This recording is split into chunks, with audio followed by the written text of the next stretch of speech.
Christian Ponder, quarterback, Florida State. Coming to you now in mid-quality audio, brought to you in part by FNS Delivers.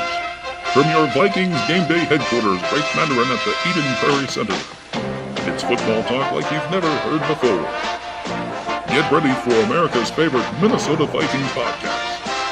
With your hosts, Sticky. I really hated what he did. I hope he starts on fire. And Bun.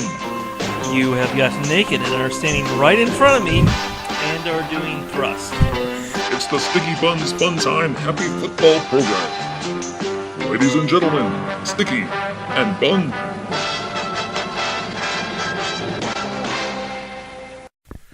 Well, we're through week 16.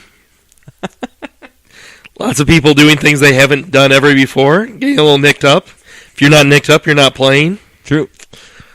My voice is suffering. You've been playing, apparently. Yeah, I clearly have been doing something.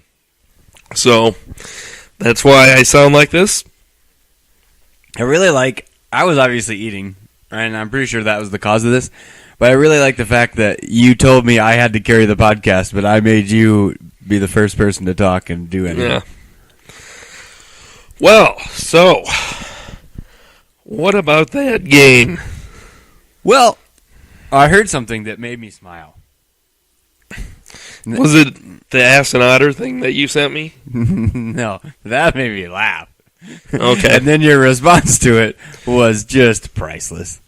Almost as priceless as one of our friends tagging me in a Facebook post of Paul Charchian letting me know that league safe funds are available to be dispersed to winners and that I should immediately disperse him his money. No, the funny thing, the thing that made me smile is that I heard that. So I read some of the comments that my good pal Mike, we call him the Zim Meister. We haven't called him that, but we can start. Well, we meant me, when the doors are shut, the blinds are drawn. So you have actually used that nickname before? Yes, but not in terms that I'm going to use it now. It's more of. Do you use him while you're masturbating? Listen, the candles are lit, the lights are dim, like I said, the doors are shut and the blinds are drawn. It doesn't matter what's happening indoors. Do you sometimes call your wife by the wrong name? You'd have to ask her that. The chances are high. But only if that other name is Mike Zimmer. Or Ponder. Christian. Oh, I love Christian.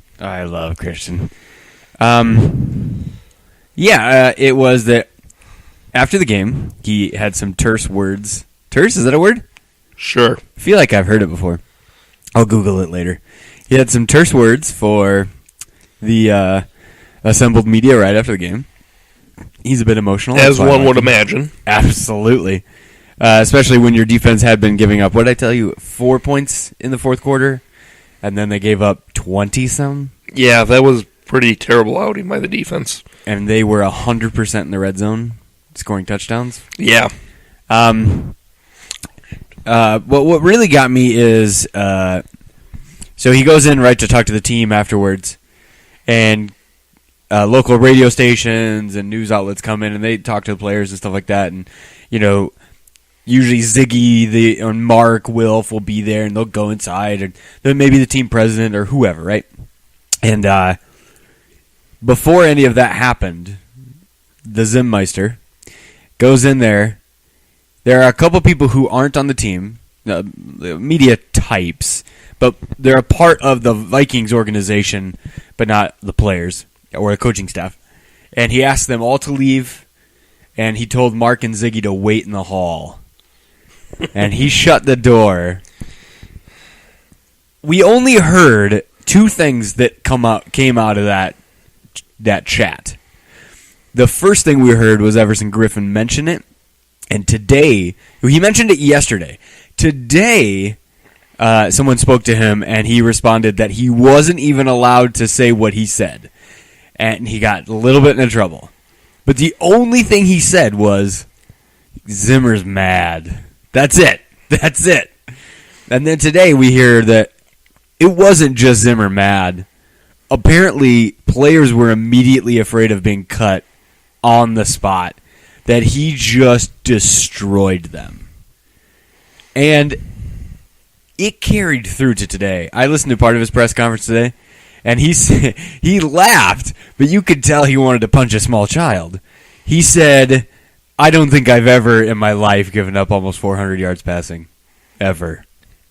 And he said, we're much too good to be doing that. The defense has played well all year long, and then to all of a sudden be selfish and try and make plays on your own when we need you to be in the system, that's not going to work.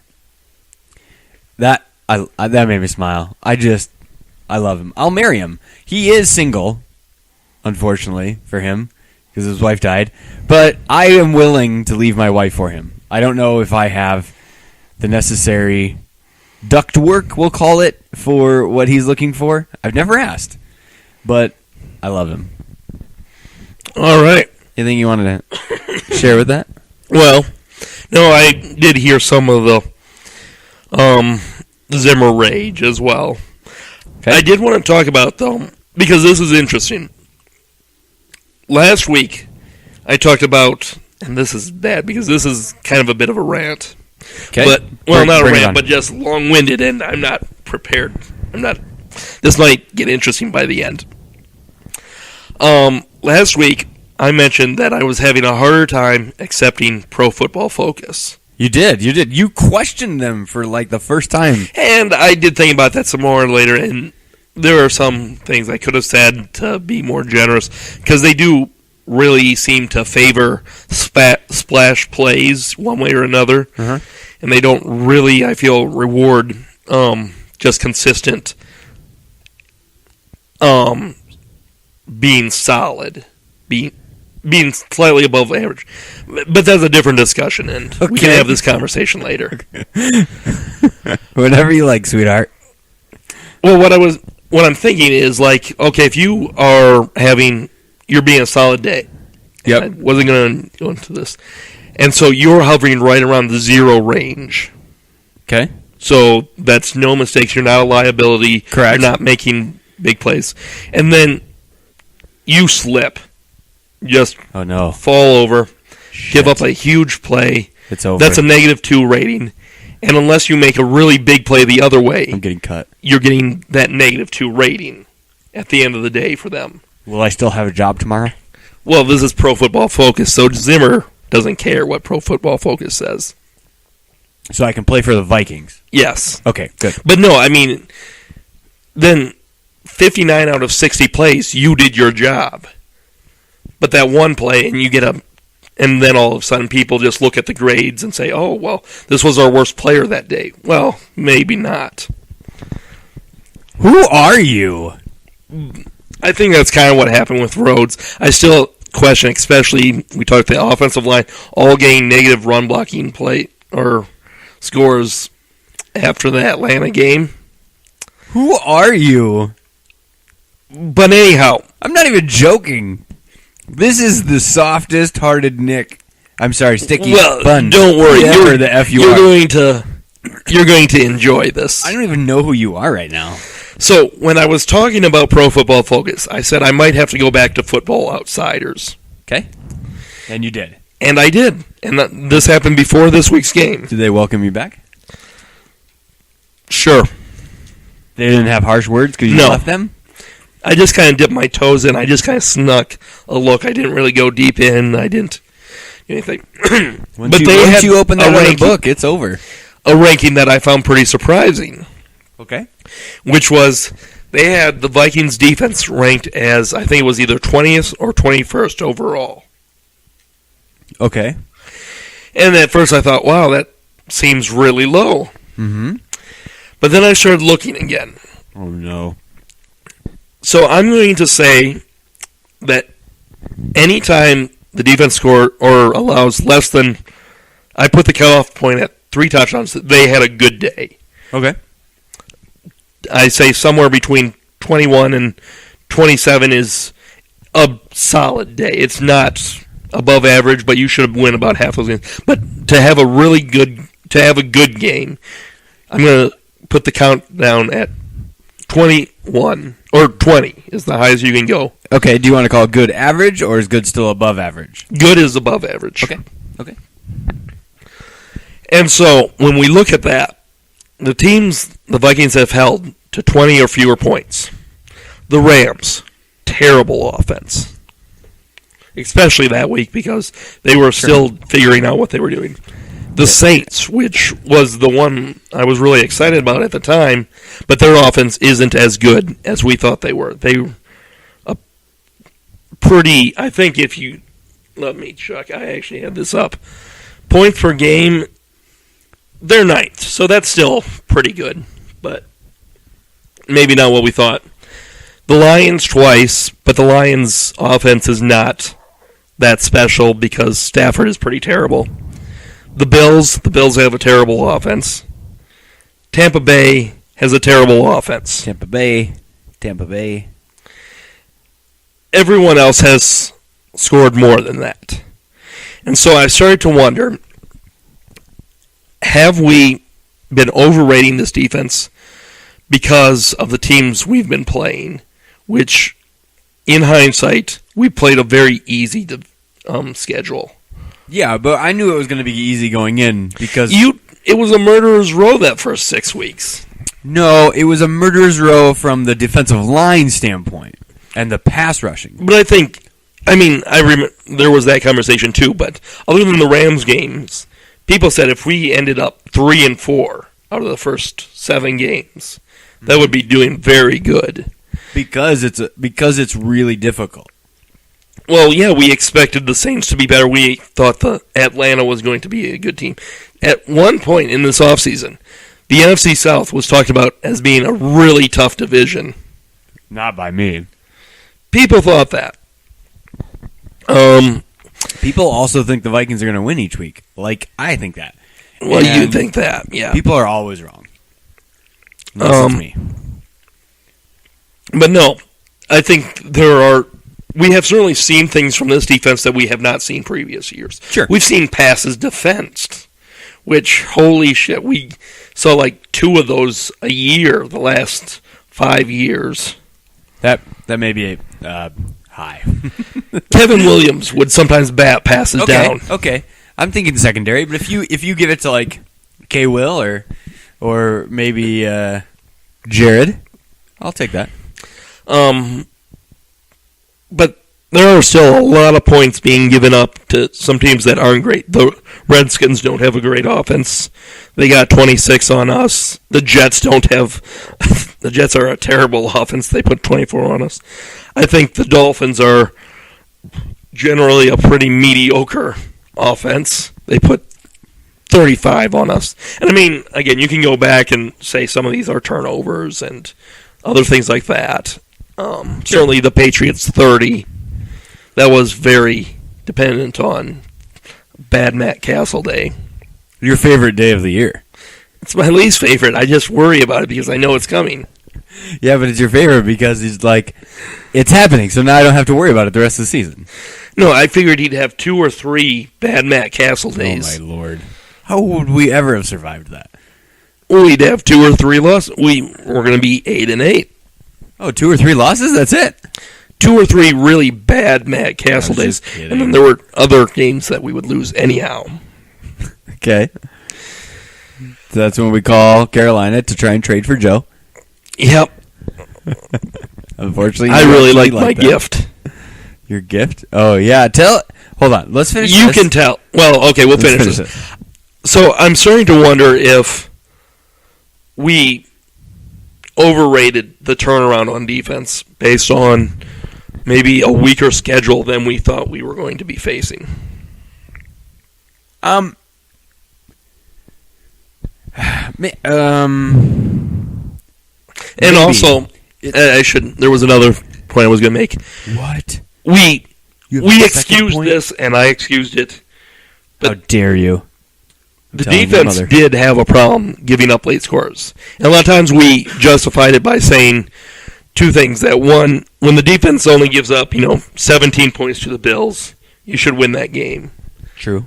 And when there were other games like that too, the Buccaneers came back and tied it. The Jets came back. And the Jets. Well, the came Jets back game we the just very kind of blamed next the day. defense anyhow, but there were games that the Vikings gave up drives late, and the total score was still good enough that we still said the defense had a good day. Many games. Yeah, but there is a difference between giving up 17 points but still holding firm in the fourth quarter and giving up a late score that changes the lead. Sure. Now, you can, like I said, still overall, you should win when you give up 17 points or something. And also, the offenses did not do the defense many favors in terms of staying on the field those games. But it made me wonder if maybe this pro football or the Football Outsiders analysis of our defense was better, and that was before the defense put that hideous display on yesterday. So I wonder what your thoughts are on that. Okay, so excuse me. I did not view. I thought the first handful of games were going to be difficult based on where you're playing them in the season and some of the personnel they had. But I didn't think, that's why I called them Murderers Row. But I did not think, I knew we had a low strength of schedule because the divisions we were playing in. And yes, I think the NFC South, there are some teams that had some firepower, but Carolina was really good last year, and they cut all their wide receivers and lost their entire secondary. They were going to have a lot of problems. Tampa Bay already had problems. The Saints, I like Drew, and he's obviously got weapons, but you got to start coming back to the planet Earth at some point. So I was mediocre on them. And the Falcons, the Falcons are very potent. Although I didn't ever trust their running game. Steven Jackson's he's old as dirt. You might as well grab my grandpa. And they had no defense. I didn't think they had a defense before I saw them in person. And then I really didn't think they had a defense. Especially no pass rush. When you had been relying on Ray Edwards making, $10 million a year as a backup, you got significant problems. And I didn't like the Jets. I didn't like Miami. I never liked Detroit. I didn't like Chicago. That actually came true out of all my predictions in my head. So overall, thinking of all that, those are a lot of potential wins to just gleam. Now, I agree with the Outsiders that the defense, we think it's higher than it is. But I think it's more of a production of what we see, the eye test, as they call it, and what we're used to. So, first off, I know it's weird, and there will never be science to back this up, ever. I don't know that it's possible to actually, measure it. But when you have a losing culture, when you have a culture of blowing games in the fourth quarter, that is hard to get over. Your players are a bit now ingrained that it's going to happen. They expect it, and it doesn't matter how they've been playing. It does alter them a bit in their decision making. It doesn't change their abilities, but it changes how you're playing on the field. And so we had that last year, right? We had that significant problem. 2 years ago, we actually did really good at late in games. Sure. That was the AP crazy year. So I don't know if I feel like there's a culture considering 2 years ago we were in the playoffs because we were winning close games late. But we were winning close games late because we had AP on an insane season, right? Because our defense wasn't good that year. And the only reason we did some of those things is because we had some teams fold. Like, Houston just effing folded. They're like, we're in the playoffs. Why are you even here? And then we beat them, and didn't make any sense in the world. You had a team like Green Bay, we stopped them for a quarter, and then it was the dueling pianos. It was Aaron Rodgers versus Christian Ponder on AP's back, and the Green Bay should have won. Why didn't they win? Because AP ran for 199 yards in one game. One game. We had one guy who was able to put people on his back. The passing game was terrible. The defense was terrible. He is literally the only reason we won. And now that you have substantial evidence on the before and the after, it's clearly an anomaly. As much as I thought to myself, 12 wins next year, baby. Christian Ponder's got it. We're in. Sometimes you have things like that pop up. So I don't care that we went to the playoffs. We weren't that good of a team. Then when your offense doesn't execute the same way, all of a sudden, now your other parts are exposed. You blow all those leads, and by and large, you still have the majority of those players this year. New staff, new scheme that they have to learn, and it's a completely different attacking style. For example, we used to run the cover 2, right? And now we do some cover 2, but that's not our base. And our safeties are doing things that they don't do.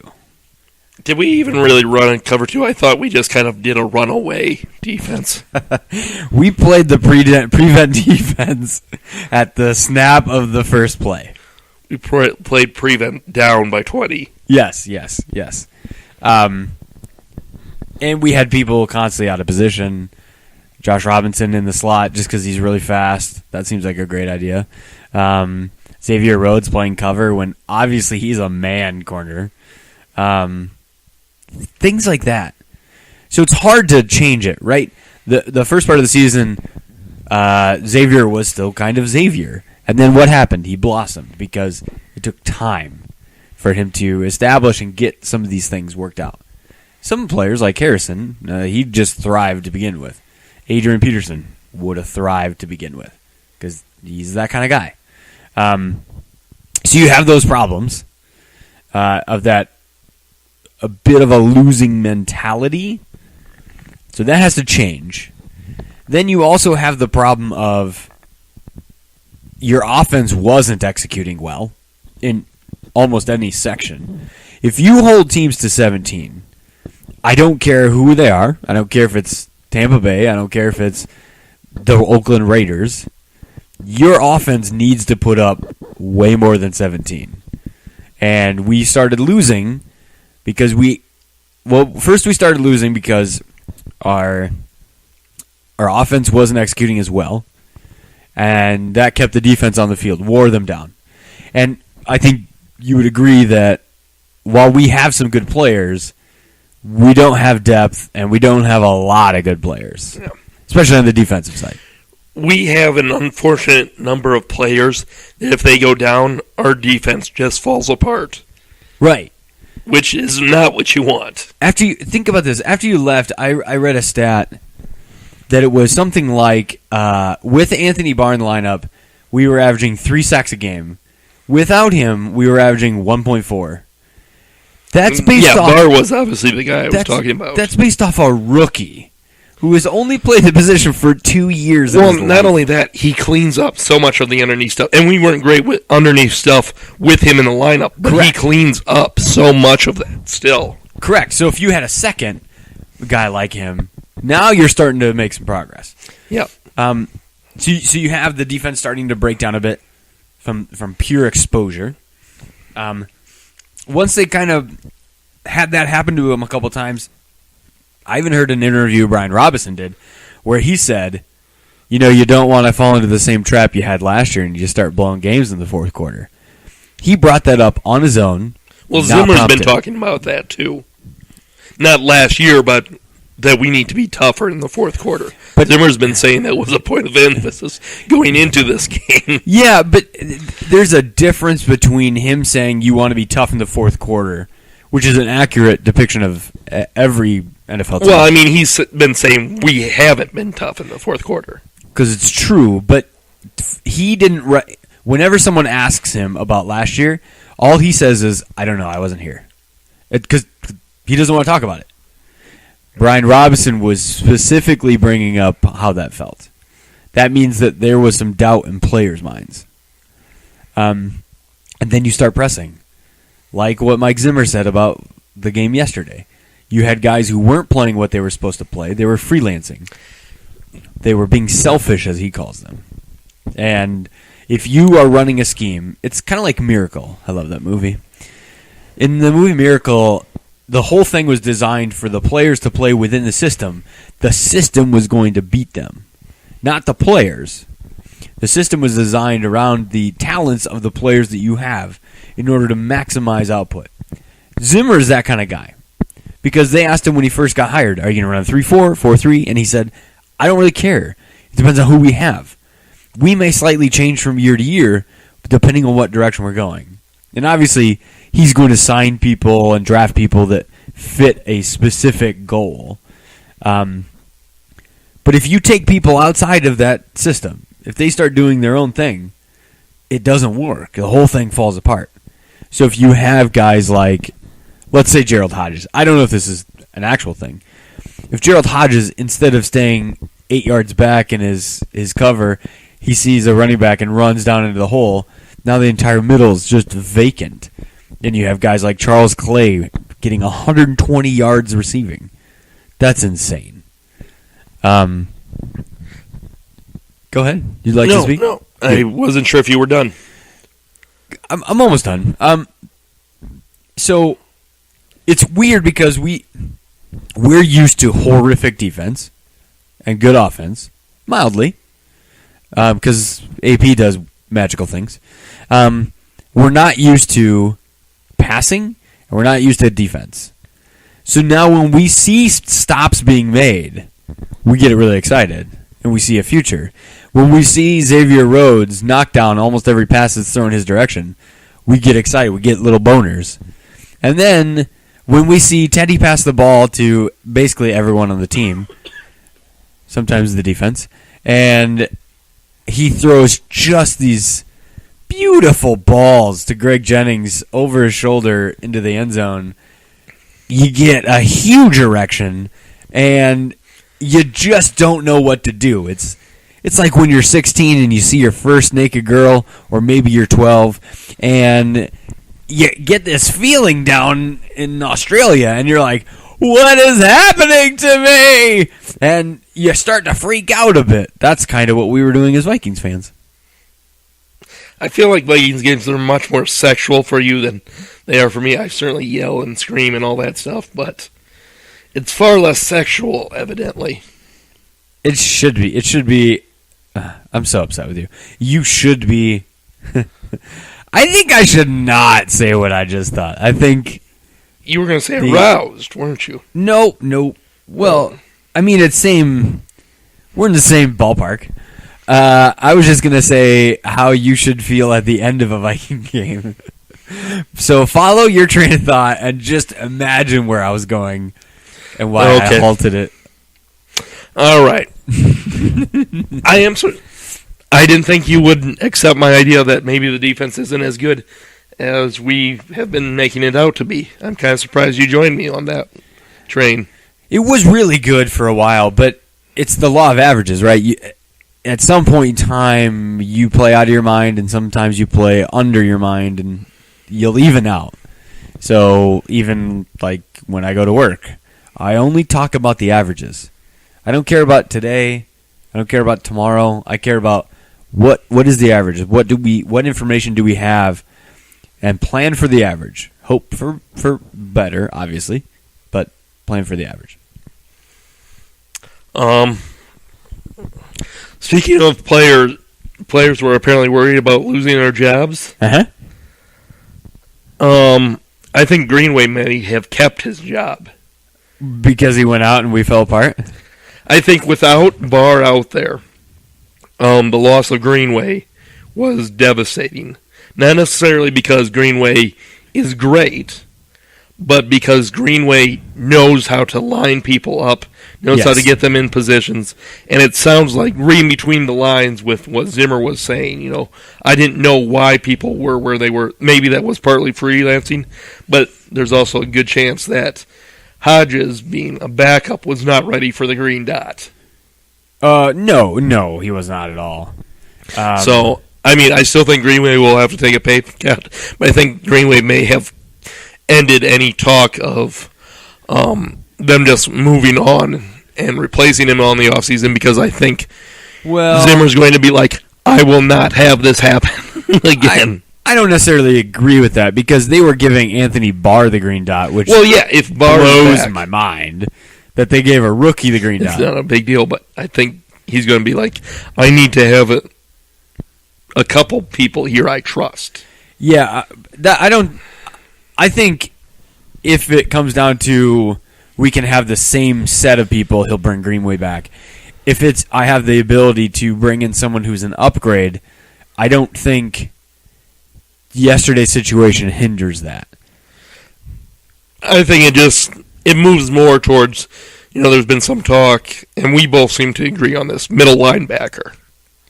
Yeah, yeah. And so I think he brings in a middle linebacker, but makes sure Chad is around. Yeah. Now, on the other hand, and you disagreed with me when I mentioned this yesterday, I think Captain is in trouble. I don't think he's. I talked to someone about this today. I don't think he is. He's certainly underperforming, but I took a look at the amount he's making. It's not a ton. It's about average, and he's had some slightly above, and he's had some slightly below. I think he's been mostly below. I think he has been mostly below, but it's not. We're talking like, let's say, a 5 out of 10 is where we're paying him. He's probably playing at a 3.5. So it's not really that bad. You want it to be better for sure. So I don't think he's cut. I do think he needs to be vastly improved next year to last his contract. So I think they'll be like, well, it was the first year. We'll give you another year. I can see that. I'm not saying he will be cut. I just think that I looked at the cap number. He would free up $3 million, a little over $3 million, and he would cost I think it was $670,000 in dead money. I think they will look to bring in a new cornerback to start opposite of Rhodes. I wonder if they will draft one. Stephen Gilmore. I thought about that too. First round, you could bring in someone.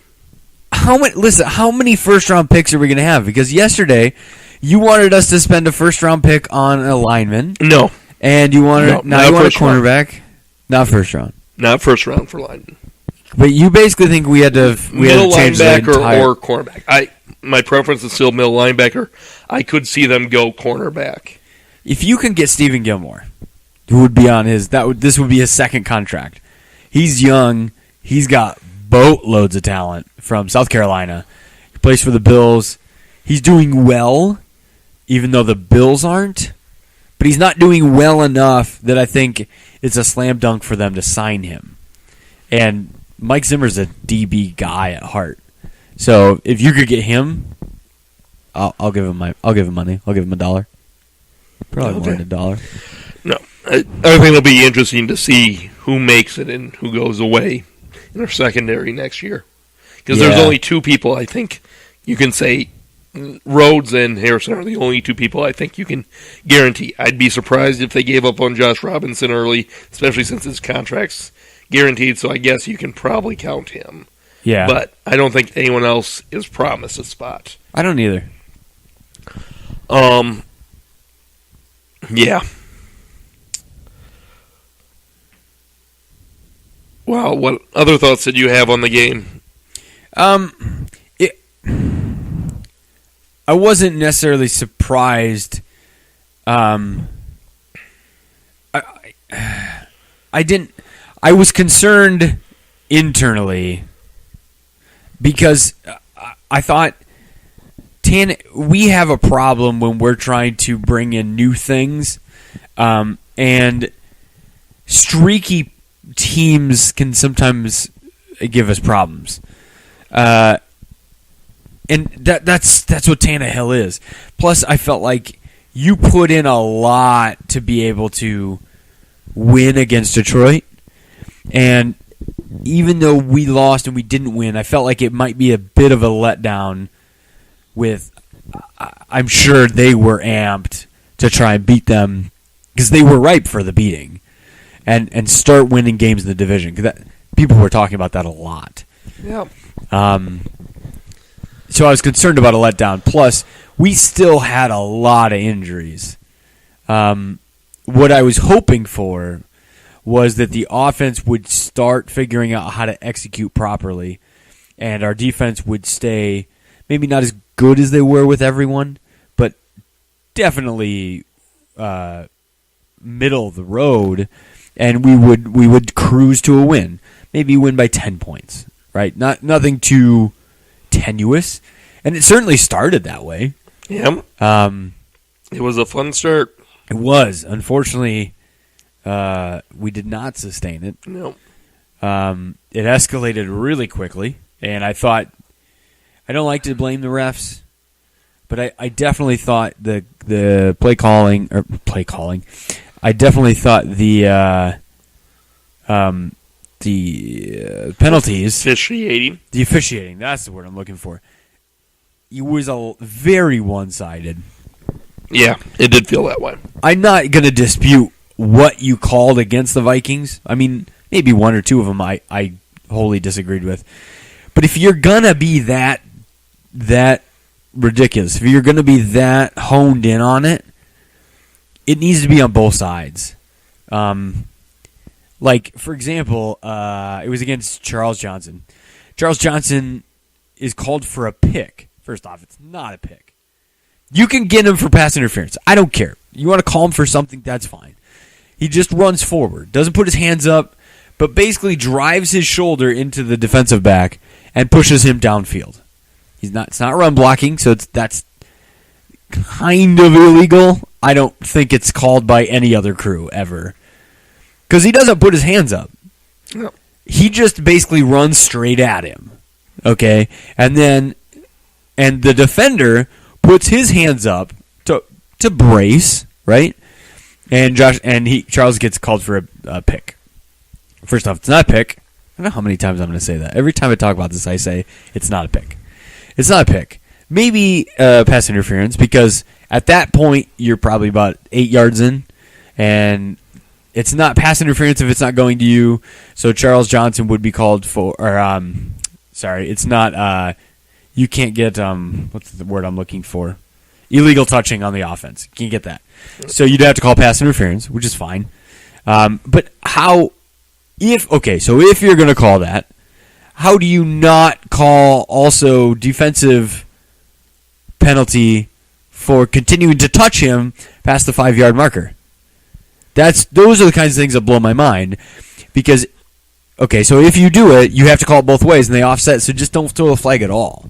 Because then you're just being dumb. Things like that. And the pass interference to Rhodes, I guess. That was the one I had a problem with. Ticky-tacky? Yeah. I've seen it called before, not regularly. But again, if you're going to do it for everybody. I was going to say, I don't think I had as big of a problem with the refs as you did, but I did have a problem with the pass interference in the end zone, and then obviously the missed touchdown call. I've heard today on the radio that if they call it a touchdown on the field, it's not overruled, and I agree. But we are now stuck in if we don't call it right the first time, they're just not going to change it. Because I don't know if they feel uncomfortable about it or what. We obviously, the broadcast on the television wasn't great. You couldn't actually see it. But everyone who could see it was saying that there was a sliver. Mike Pereira, the old guy, said he would overturn it, and they said that there's no evidence. I mean, I don't know what to do. And then I read a stat that 36% of replays are overturned. 36. I'm not sure that they're making that many correct calls. Oh, I did have one other thought on cornerbacks that I forgot to mention. And I just wanted to mention it because I know you will hate me for it. I still wish we could have seen what Zimmer could have done with Cook. I feel like Cook could have fit this defense. See, but I'm not sure Cook is a worker. So he has the body for it, and that's why you drafted him. But he had a chance to come back to this team. He wasn't signed right away. He signed for the minimum. And Zimmer did get to speak with him. Because he wasn't...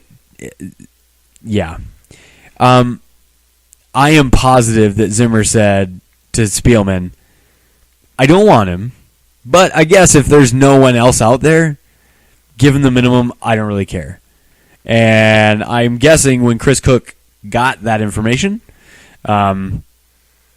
he got the same information from a couple other teams, including the 49ers, and he just said, I'm going to a good team.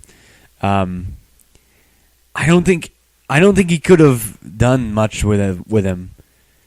I mean, the guy's talented, but you have that size of body and you can't put your arms up? How many times was he in position against all the time? That's why I wanted to keep him. He was always there. I felt like, hopefully, if this is what Zimmer does, if he coaches guys up to make them a little bit better, he is a miracle Cook worker. Is a very good cornerback. A little bit better than Chris Cook. I don't know. I don't know that he's a good cornerback. Wish he was, because I would really like to have two sizable corners on either side. That'd be super nice. Fun. That would look nice. They would be fun to watch. Bring in Josh Robinson in the dime package. I would like that a lot. Yep. What else would you like to talk about? Or do you want to move on to next week? Or would you like to take your pants off? No. I am very willing to do any of those. However, I have my eye on one of them. Specifically. We're not going to praise Teddy at all. I mean, I know we normally talk about things that went wrong. That was a fun game to watch Teddy play. Teddy became your franchise quarterback.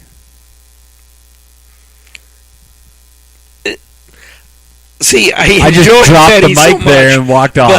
But that's just such a huge overreaction.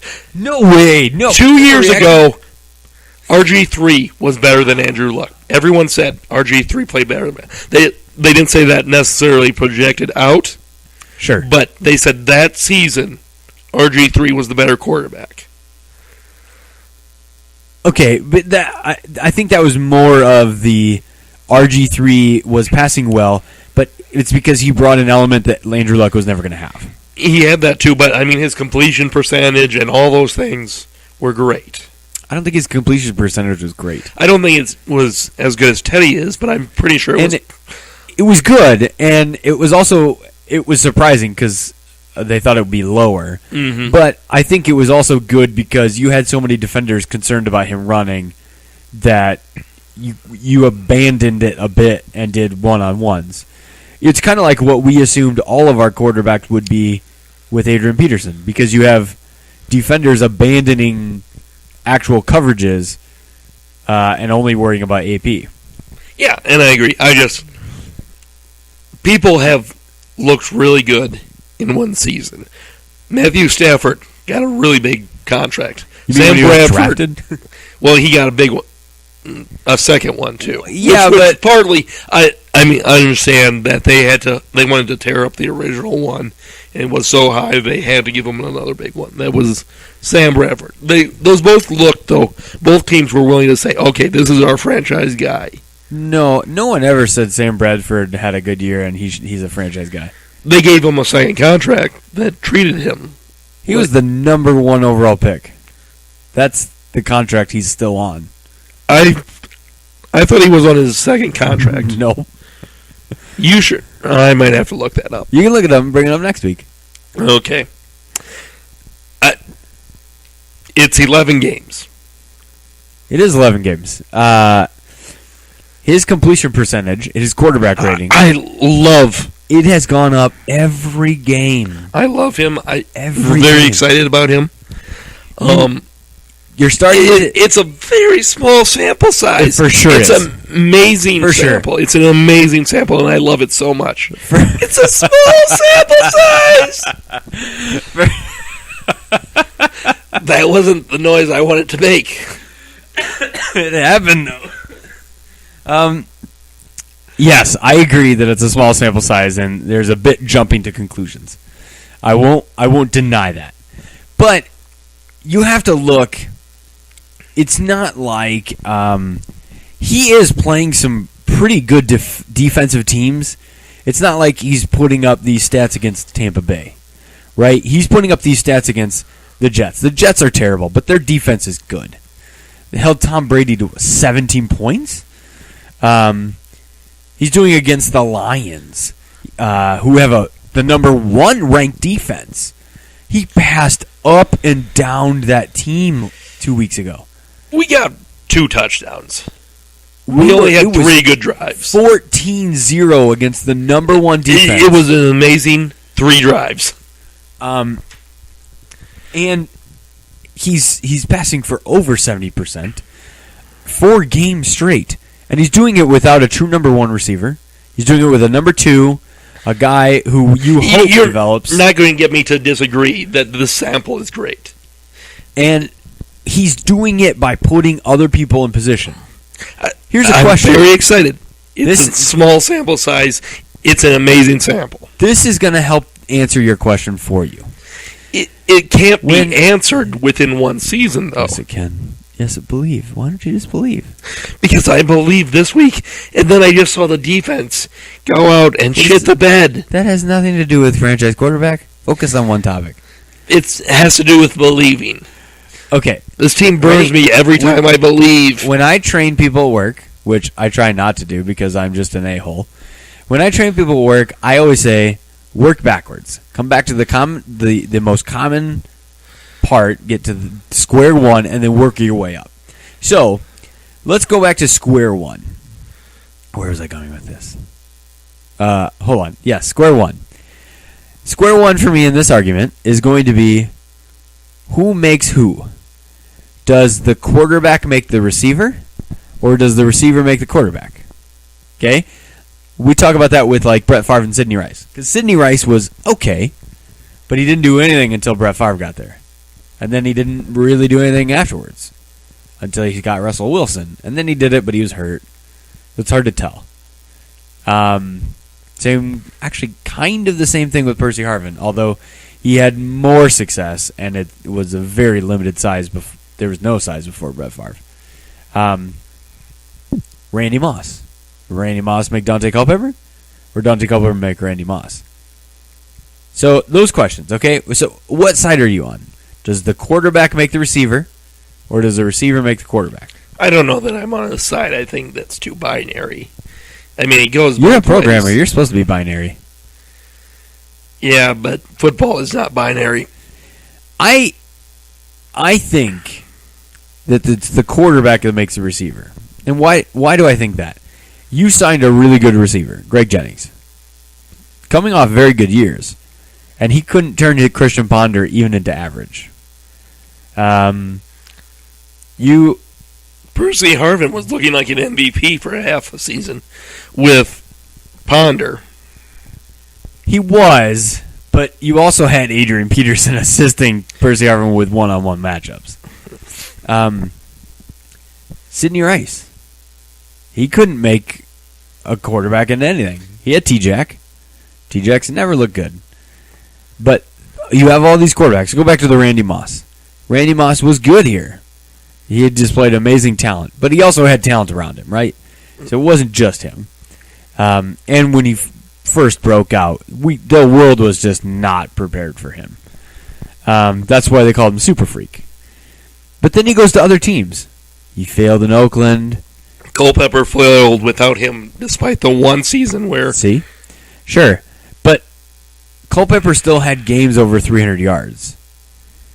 Culpepper had a 350-yard game against us as the Oakland Raiders against quarterback. us. But still, with no weapons. You put him in New England, and Tom Brady gives him, 15 touchdowns? He puts him in a position to win. So, let's look at ours. We're not going to put Greg Jennings in. Greg Jennings is a made man. He's beautiful.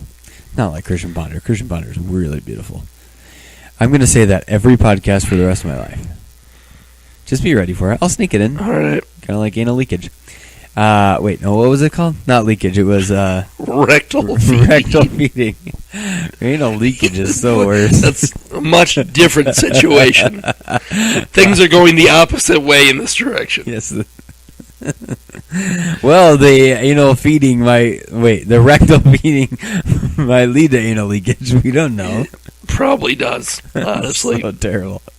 We are certainly going to hell over this conversation. We have a new number one wide receiver, and we have a new number one quarterback. I would say that Teddy made the receivers in this case. It's still too small of a sample size for me to say franchise. He's our quarterback for the next 15 years, and everything is happy forever. I'm very excited. It's going to take me more than one season. Is he doing things that you have never seen before? As a Vikings fan, yes. Yeah, except for against us. But think about that. By franchise quarterbacks. But we haven't had franchise quarterbacks. We had Brett Favre for one season. That's not a franchise. That was a great season, but that's not a franchise. I think you're a great season. It's been a great season. So Chicago, we get Cutler. Chicago Bears! I think we'll win. I don't think it matters. I just hope it's a well-played game. I just hope we kill Cutler. Let's just get him. Let's just kill him on the last game of the season. They don't have to worry about his contract. We do Chicago a favor. That doesn't do them a favor. If he's dead, that contract is guaranteed. If he's dead? Where's it going to go? He's dead. I'm okay with a pretty girl getting millions and millions of dollars. I'm perfectly fine with this, too. It's just it doesn't do them any favors. Sure it does. It counts against their cap. We don't know that.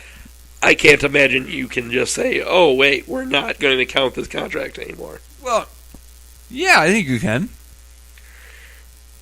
I think you can still pay it out without having it count against the cap. I think he's dead.